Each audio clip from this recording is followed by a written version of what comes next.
On January 28th, 1986, 7 people were on board. The night before, engineers had begged NASA not to launch. They had the data, they had the numbers, they had everything but the authority to stop it. This is the story of what happens when a system fails the people inside it, and what ordinary people can do about it.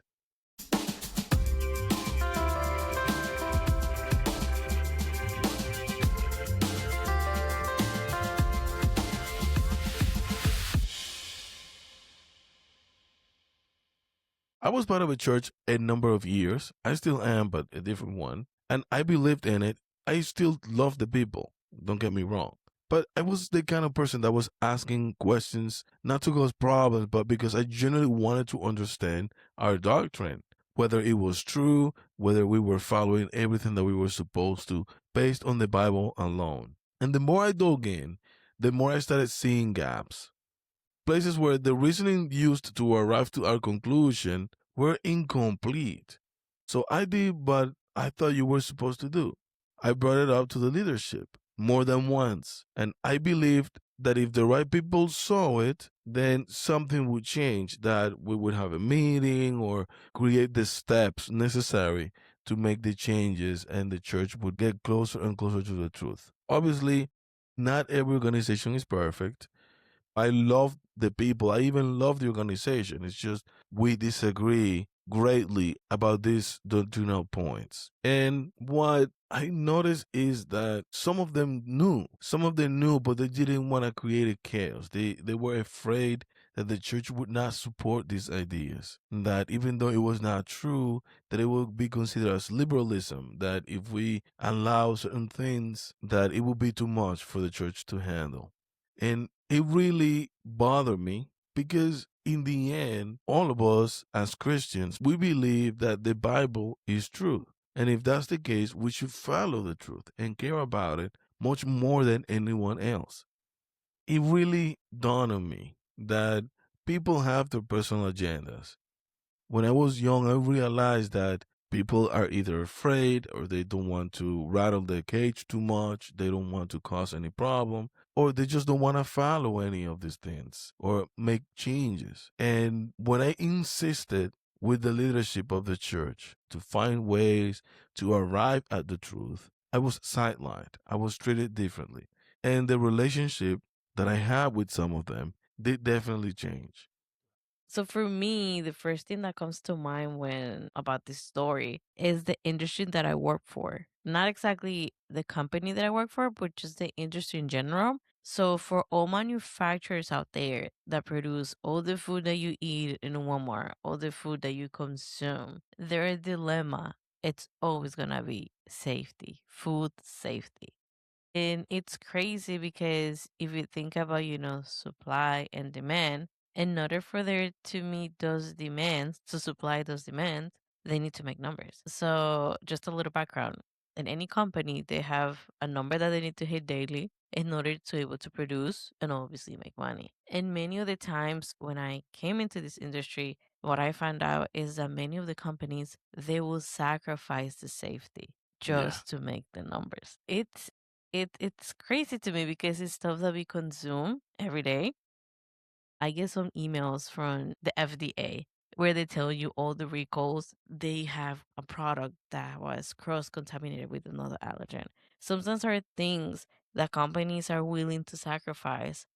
They're willing to sacrifice the safety of the product just to meet the numbers. So when I first heard about this story, that's the first thing that it came to my mind. Not a story personally, but mainly the industry where I work because like I see these and it's crazy because we consume this food. And so this story is very specific about that. And I'm pretty sure I'm not the only one. We are not the only one that have to deal with a set of rules or a set of guidelines that you're supposed to follow, and a group of people that have a different agenda. They have other priorities than following the rules or, telling the truth or doing the right thing. Not everyone cares about that.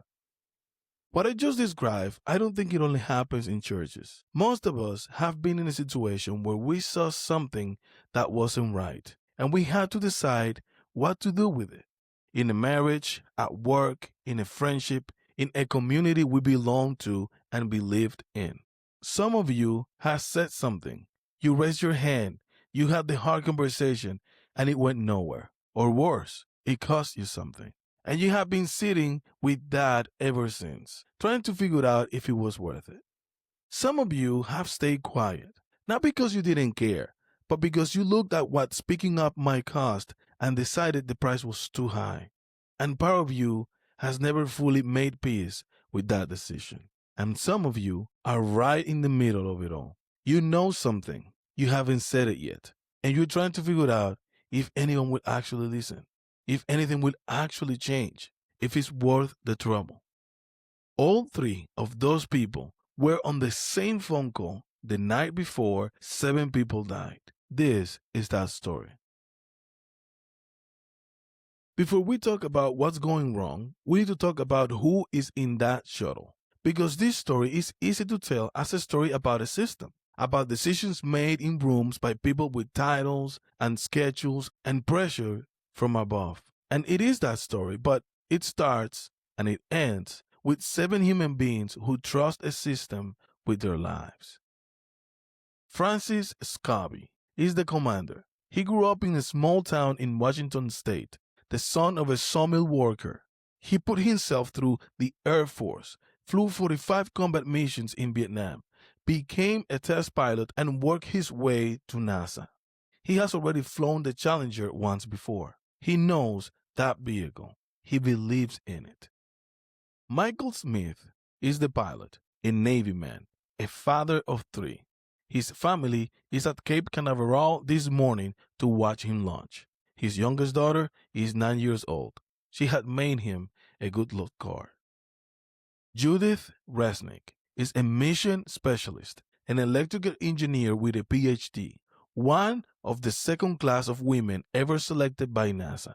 Precise, serious. She has already flown a previous mission. She knows exactly what she's climbing into. Ellison Onizuka is the first Asian American to fly in space. Born in Hawaii to Japanese American parents. Gentle, humble, deeply proud.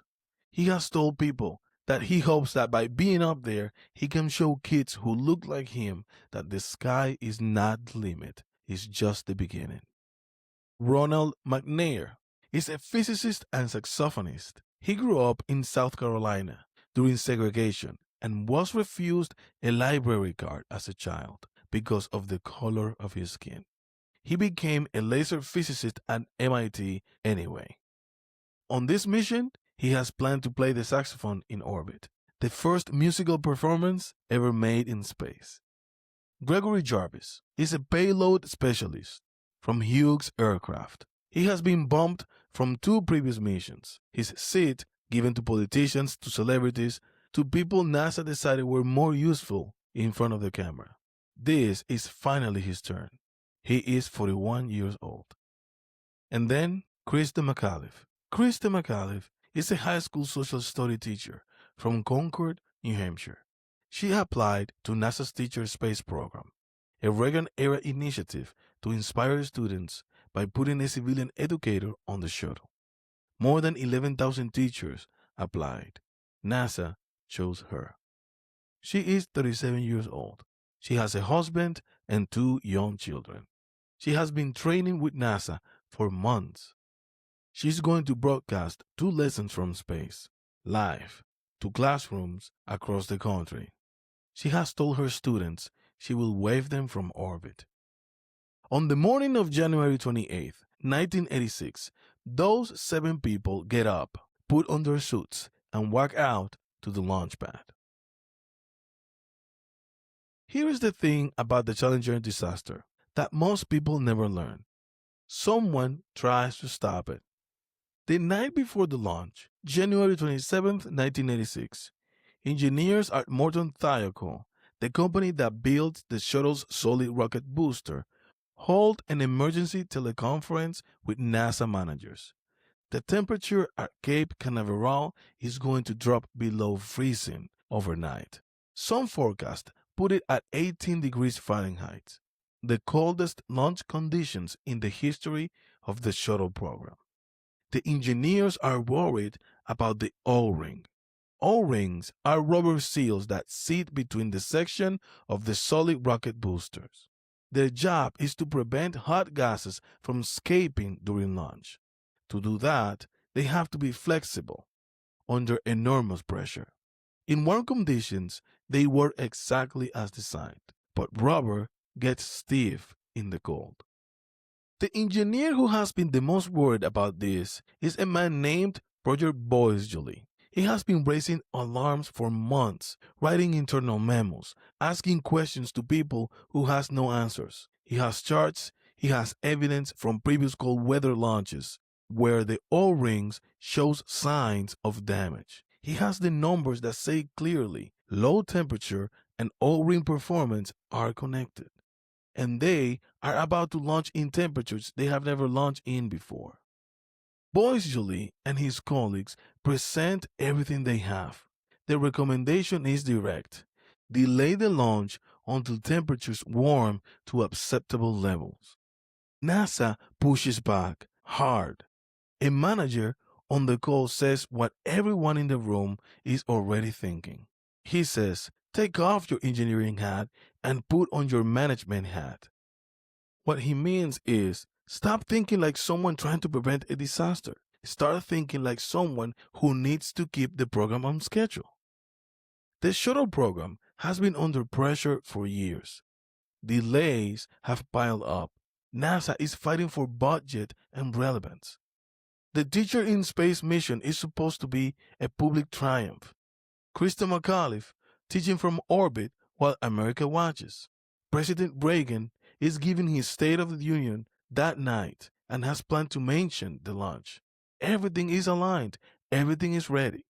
The schedule needs this launch to happen. Thiokol management overrules their own engineers. They signed the launch recommendation. Roger Boisjoli goes home. He does not sleep. He tells his wife he believes something terrible is going to happen in the morning. He cannot stop it. He has tried everything he knows how to do inside the organization, and management has said no. The morning of January 28th is brutally cold for Florida. The launch pad is coated in ice. NASA runs the de-icing procedures, checks the pad, decides to proceed. At 11:38 in the morning, Challenger lifts off. High-speed camera footage from multiple angles tells the story from the outside. In the first second after ignition, a puff of black smoke appears from the right solid rocket booster, right at the O-ring joint. The gull has done exactly what Boisjoli said it would do. The rubber seal is stiff. It is not sitting properly. Hot gases are beginning to escape. For most of the next 73 seconds, aerodynamic pressure actually holds the bridge together, essentially sealing it with airflow. The shuttle climbs. Everything looks from the ground like it's going fine. It is not fine. At 73 seconds, the bridge opens completely. A jet of flame cuts into the external fuel tank. The structural failure is catastrophic and nearly instantaneous. The shuttle is torn apart by aerodynamic forces at 46,000 feet.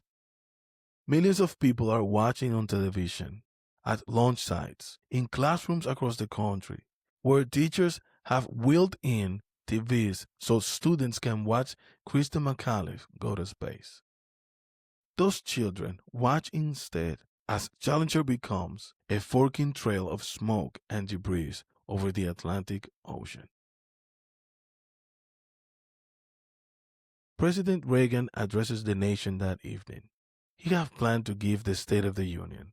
He postpones it. Instead, he speaks about the crew and closes with a line drawn from a poem written by a young World War II aviator named John Gillespie Magee.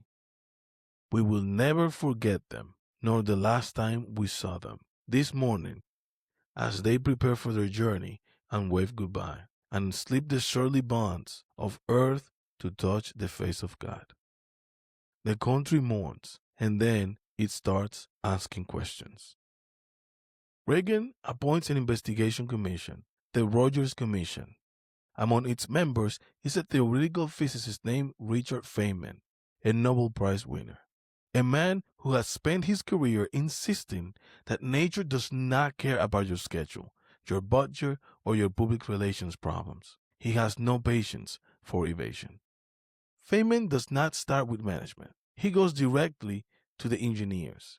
He asks them privately, away from their bosses, what they honestly believe the risk level has been on any given shuttle flight. And the numbers they give are 10 times more pessimistic than what NASA leadership has been presenting publicly.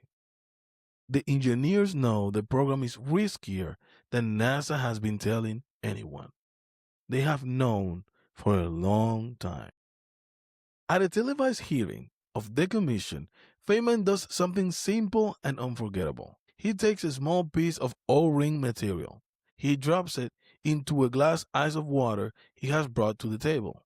He lets it sit, and then he holds it up and shows the room how the material has lost its resilience, how it can no longer spring back, no longer seal. He makes visible in a glass of water what Roger Boisley has been trying to explain in memos and teleconference for months. The truth has always been there. It's just needed someone with nothing to lose to say it out loud in public where everyone can see. His conclusion is direct. He writes that NASA management has been operating with unrealistic estimates of reliability. Estimates shaped not by engineering data, but by the need to keep the program flying. And he closes with a line that becomes one of the most quoted in the history of American science. For a successful technology, reality must take precedent over public relations, for nature cannot be fooled. The shuttle program was grounded for 32 months. Roger Boisley went to work the next day, and the day after that. He still worked at Thiokol. He still sat in the same building around the same people who had overruled him the night before the launch. He testified before Congress. He told the truth about what happened on that call, what was said, who said it, what the data showed. He did not mince any words. He spent the rest of his working life traveling to universities and engineering schools talking about what happened, about the obligation of a person with knowledge to speak, even when the institution does not want to hear it. He was not celebrated for it. He was not, for a long time, particularly recognized. He just kept telling the story because he believed that if even one engineer in one room heard it and decided to do the right thing after it was worth it. He said until his death in 2012 that he still saw the faces of the crew. Mr. Roger Boisley did everything right, lost everything, and then spent the next 25 years making sure it was worth it. He did not expect for the institution to rehabilitate him. He did not wait for an apology for being dismissed. He just kept telling the truth in whatever room would have him. Most of us will never face what Roger Boisley faced, but most of us will face a version of it. A moment where we know something, where we see something, and the easier path is say nothing, to put on the management hat, to decide that speaking up is not worth what it will cost. And the question this story leaves us with is not whether Boisley was a hero. He was just a man who did his job and told the truth. When your moment comes, and it will, what are you going to do with what you know? Because every institution is just people, and people can choose differently.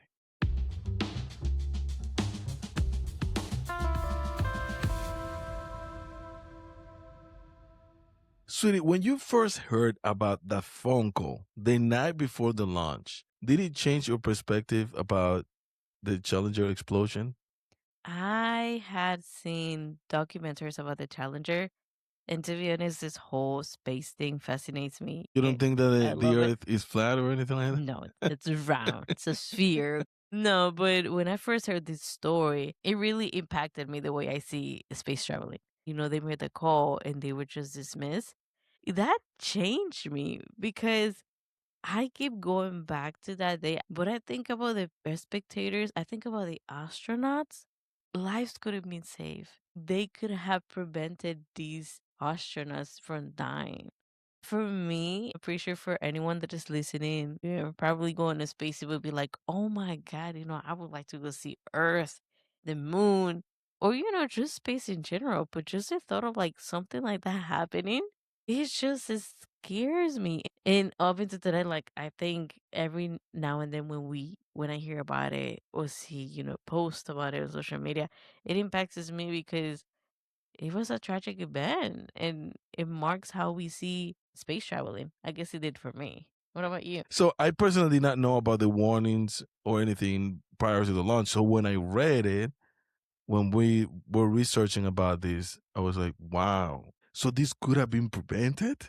Because in my mind, what I'm thinking is like, okay, this happened because something that didn't see. You know what I'm saying? Literally the day before, you're getting people telling you, dude, you need to stop this.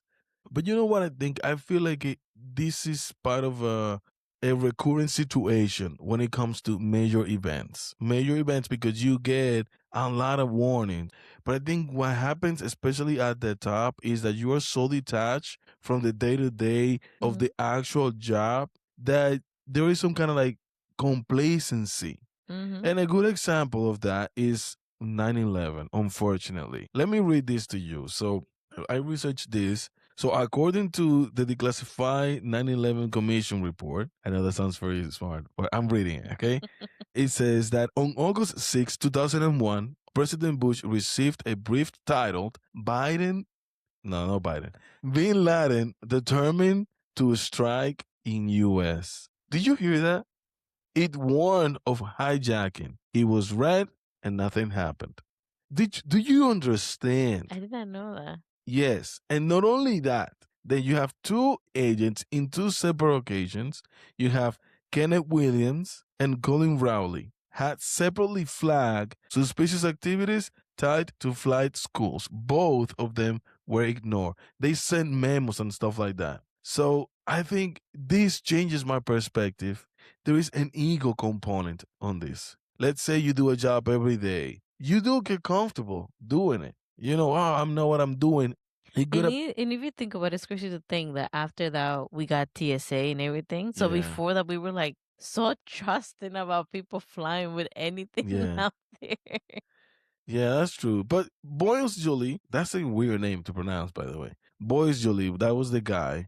He had the data, he had everything, and they still overruled him. Why do you think this happened? Because as I mentioned earlier, with the food industry, that's how the world works. It's not into something happen that we look things over, be like, okay, let me review this to see what's wrong in my plan. Because it doesn't matter where you work. You can work at Walmart.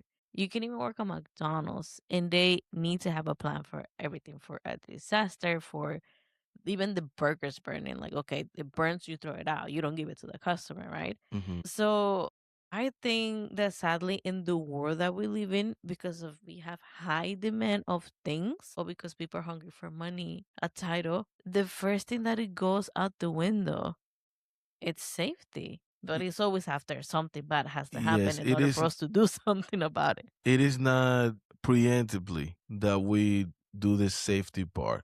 It is after the fact that something had happened. Let me ask you this. Is there a difference between an institution that doesn't know better and one that does but still doesn't change? Yes. I feel the one that doesn't know any better, they're more bound to making a mistake and learning from it Hmm. and be like, okay, let me just not do it this way because it's wrong or because it doesn't work or it goes against our policies or anything like that. And I feel that the one that already knows and keeps doing it is because they found a shortcut. Yeah. And as you know, we as humans, if it's easier and if it's cheap, you're gonna do it. Yes. Think about the companies out there. You're gonna do it. And if it's something that you've been doing over and over again and nothing has happened, you're like, okay, this works. We're not hurting anybody. We're saving up money, or we making so and so happy. So the people that keep doing over and over, they're harder to change. It will be more, for like being pressured to change, not because they understand that what they're doing it could hurt somebody. I would say that it's all about the people and the culture, specifically the CEOs, the directors, the founders, because every company has a culture within it. If you work here or there, you know that people behave differently depending on where they are. And usually the CEO, the manager of the building or whatever from the top, because every company has a culture within it. So whatever is good or bad about them, or whatever their priorities are for the leaders, it will reflect on the rest of the team, on the Yep, rest of the company. that's correct. Another example, just like I did for 9/11, you have Boeing, the Boeing company. In 2018 to 2024, 346 people died. They were killed in two crashes involving the 737 MAX Mm. planes. So PBS made an investigation and they revealed that Boeing's culture placed profit maximization ahead of safety of the 737 MAX. And whistleblowers' warning were ignored. So when you have people at the top that are willing to sacrifice safety, like you said, over profit, it will affect the culture of the company. So, a company organization that from the top cares about safety will give priority to any claims or safety concerns. And it will have systems in place so that the people that have concerns, it goes right to the top. Hey, this is going on. This is what's happening. But if that doesn't happen, Yes, everything goes out the window, and yeah. then you have all these disasters, tragedies going on. Yes. And so instead of being punished, if the people feel that they are encouraged, you will have a culture that cares more about safety. Hmm. But when Boy Julie lost his job because he did for telling the truth, do you think it was worth it that he did? Losing his job, yes. I think they could have given him money just to stay quiet, make it seem like an accident, that's it. But he decided to risk his job and speak about what happened. Because you mean to tell me that he meant to warn you, and because he said the truth, you fire him? Like, it looks shady if you ask me. Like, like Yeah. at least, put him on leave. You trying to make yourself look good, but fire him? Like, it makes you more, what's the word I'm looking for? Complicit? Complacent, yes, to what happened. Like, you confirming that that's what happened. That Yeah. you did not listen, and people are dead because of you. Yeah. But we talk a lot about trusting institutions, churches, governments, organizations. After something like this, how do you rebuild that trust, or do you? I think it takes a while because I know you guys have heard me talk about my story, one of my births, like my first one, how my OBGYN kind of lied to me. Mhm. It's hard to gain the trust. And you know what I was reading? They were recruiting the teachers that they want to send to space. They recruited two teachers. Her name was Krista, right? Krista Krista, McAuliffe? and the other one her name was Barbara. So there were two teachers that they recruited. Krista was the one that was selected to go to space, and Barbara Backup. was the backup. Yeah, in case of Krista got sick, or she couldn't do it, Barbara will be the one to go to space. So when the launch was happening, Barbara was watching with the rest of the NASA crew, seeing everything take off. So it does take probably decades. Yeah, because like the shuttle didn't get launched in 2007, but she still kept working for NASA. So I feel like it takes a while. Yeah, I Yeah. think it takes a long time, but for an institution to be trusted again and for the people to trust the institution, I think there has to be a two-step thing. There usually what happens in a company is that you have a PR response Hmm. to everything. But what really should happen is that the people that are responsible should give an honest response and say, this was a mistake, this is how we failed, and this is how we're going to make it better. And then make actual plans and put in place specific steps that show that you are actually changing the way that you're doing things. Now, that is not usually what happens because human beings, as I said before, we have egos and we are not necessarily going to admit to the public that we have made a mistake. Especially people in power. Right. Because that would mean that I'm going to lose my job or I'm going to lose my security. I'm going to lose all the perks that I get from having this Job. NASA job and, Mm-hmm. or any organization. From the part of the institution, there should be a real mea culpa. But it also should be from the public, I think, an opportunity for an institution to redeem themselves. Second chances, Right. yes. But what do you think boys usually would say to someone that stays silent? Not because they're evil, because that's usually the characterization that we give people when we don't know their motives, but just out of fear. They just didn't say anything because they were afraid. What do you think boys usually would say? I think after the disaster, he probably would tell people to speak up because if someone's life is at stake, really losing your job is something like so little. Like I rather lose my job. I could get another one. People who die that don't get another life, don't get another opportunity at life. We think about our family and what's gonna happen to us. But I feel that when we are put in a situation where there's a risk for someone to get hurt or for someone to die, I think we should put in balance what weighs more. And like I said, we can always get a second chance on another job. Yeah, especially when it is a job that risk someone else's life.